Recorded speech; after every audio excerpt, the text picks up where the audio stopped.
This is going to be a very quick video because for the second day of practices on the third week, it's mostly stuff that you guys have been doing now for the past two.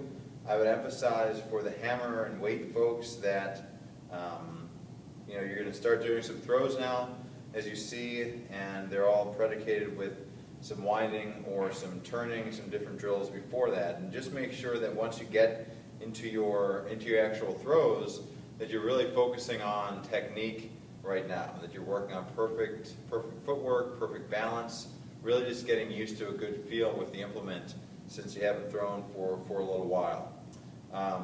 Javelin folks, the one exercise that I did want to show you that you've done but I didn't actually explain previously are the walking plate 1, 2, 3s. So I don't have a plate here with me, but you would take probably one of the 25s.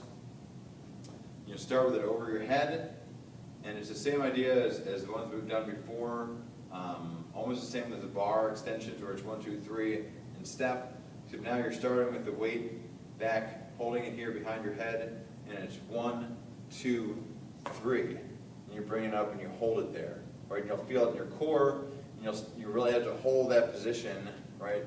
Just like that.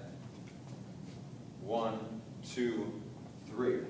You'll bring it up, and you want to really make sure that you're in a good position. See, right now my legs are too close, so I want to get my left leg out and wider, right? So you start to see how you're doing these. And if you do them in the weight room, that's fine, because you can actually use the mirror to see yourself. But make sure that you're working technique. So 1, 2, 3, and you'll bring the weight up. It won't be that fast because there's a 25-pound plate or 15 pounds, depending on what you're using. That's what the walking plate 1, 2, 3s are. So that's Tuesday. Now Wednesday, you start with mini hurdles and then another circuit. So as you recall, the diamond jumps from the first week is when you're here, you come down and you drive up so that your feet come underneath you and make a diamond shape as your arms go up above, so you're landing just like that. So you're doing those repetitively. You're doing moving push-ups. We did those before, where it's push-up, then out, in, push-up, out, in, push-up. You'll do 5 one way and then come back with 5 the other way. For the discus folks, you're going to do 2 different exercises. One, I'll skip the second and go to the full throw, or full turn, it should say. It should say full turn, not, I just say turn. So full turns with a pole. So now we're working the full turn. So if we're holding a pole or broomstick, whatever you have to use, holding it behind your back. You can also use a javelin for these, that's fine.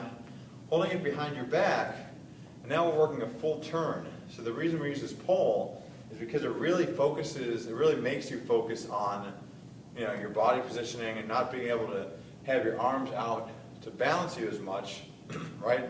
So now it's all working together. So same idea though, we're starting in the back of the circle, we're winding to start, right? Good, nice good wind.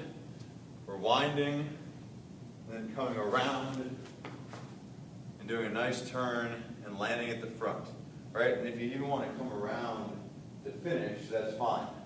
So it's here, we're winding, we're still getting out over our left, right? And this really makes you focus on your lower body because you don't have your arms to kind of pull you down.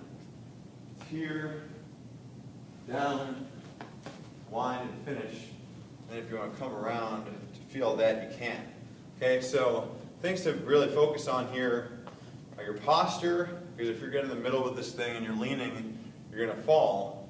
Is your posture and really coming out with the wind and getting out here over your left leg out of the back, because you're going to feel a little separation getting to the middle with that pole to then come through with your hips and feel it there. So those are the pull full turns. Now the 2 shoe drill, I will actually take off my shoes because I didn't come prepared with shoes to show you. So you're basically going to take pair of shoes, or you could use anything, I guess. And you're going to have one shoe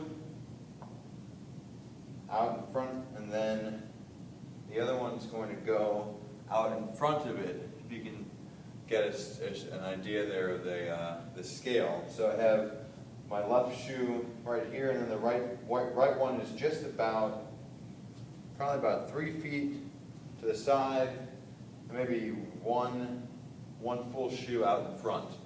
Okay, so for this one, that's the scale. I'm going to turn them just for the purposes of showing the drill. So it's here, the other one's here. Okay. Now what's going to happen is you're going to start at the outside shoe, the one that's out in front. You're going to wind here, and you're going to turn, and you're going to land just like you would at the front of the circle. So now what I'm doing, what I'm really emphasizing here, is that now instead of starting a half turn this way and driving, we're actually coming across, because what you're really working on is getting that right leg to swing out still nice and long. So that as I turn and get a little bit of a wind into this, okay, it's here, wind, right leg out, and land, okay?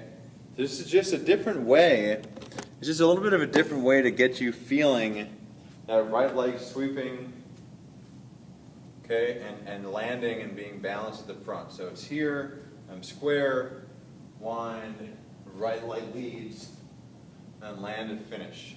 Okay? So those are the two shoe turning drill. And I'll see if I get through the rest of this video without my shoes. Javelin folks, you are doing a lot of the things we've already done with draws, reverse ball throws, double jabby pulls. So if you need to review any of those, please look at previous videos. And I would say that the other discus drill we didn't do. We've done these with a disc where we're doing rewind. So you'd be in the back of the circle, here, drive, land, right? And then come back, reset, a half turn, and then you finish. So we're doing without a disc, just so you can go a little bit faster pace and you can be a little bit smoother with your transition. You don't have to hold the disc and stop yourself at all.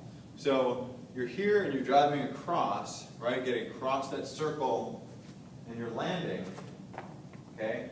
Landing in a good power position now.